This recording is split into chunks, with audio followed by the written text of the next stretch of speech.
ಬೇರೆ ಬ್ಯಾಟ್ರಿ ತೆಗಿಯೋಕ್ಕಾಗೋದಿಲ್ಲ, ಬರೋದಿಲ್ಲ ಅದು. ಸೊ ಬೇರೆ ಬ್ಯಾಟ್ರಿ ಎಲ್ಲ ಸ್ಟ್ರಿಪ್ ಇರುತ್ತೆ, ಸ್ಟ್ರಿಪ್ ಇಲ್ಲಂದರೆ ಬರೋದಿಲ್ಲ. ಅದನ್ನು ತೆಗಿಯೋದು ಮೆಟೀರಿಯಲ್.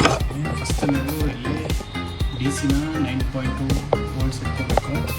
ಆಮೇಲೆ ಪಾಸಿಟಿವ್ ನೆಗೆಟಿವ್ ಟರ್ಮಿನಲ್ ಇರುತ್ತಲ್ಲ, ಪಾಸಿಟಿವ್ ಟರ್ಮಿನಲ್ಲಿ ಇಟ್ಟು ನೆಗೆಟಿವ್ನ ನೀವು ಗ್ರೌಂಡನ್ನು ಕೊಡ್ಬೋದು. ಗ್ರೌಂಡ್ ಕೊಟ್ಟು 90 ಸೆಕೆಂಡ್ಸ್ ವೆಯ್ಟ್ ಮಾಡಬೇಕು. ವೆಯ್ಟ್ ಮಾಡಿದ್ಮೇಲೆ ಆ್ಯಂಪಿಯರು ರೀಡಿಂಗ್ ತೋರಿಸ್ತಾ ಇರುತ್ತೆ ನಿಮಗೆ. 2 ಆಗಿ 1 ಆಗಿ 0 ಆಗುತ್ತೆ. 0 ಆಗೋ ತನಕ ಕಾಯಿರಿ. ನಾನು ಫಾಸ್ಟ್ ಫಾರ್ವರ್ಡ್ ಮಾಡ್ತೀನಿ.